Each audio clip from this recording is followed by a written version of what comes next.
Alam niyo ba mga kabayan, hindi lang sa Bagyo o sa abroad pwedeng mamunga ang ubas. Kahit dito lang sa ating bakuran ay pwede rin siya. Ang ubas ay isa sa pinakamatandang prutas sa mundo at ayon sa mga pag-aaral, mahigit na 6,000 years na itong itinatanim. Mula pa sa sinaunang panahon, ginagawa itong pagkain, alak at gamot.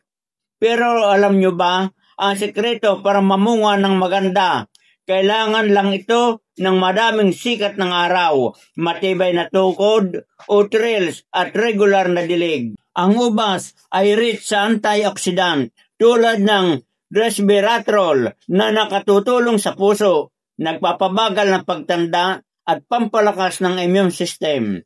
Kaya di lang masarap, healthy pa.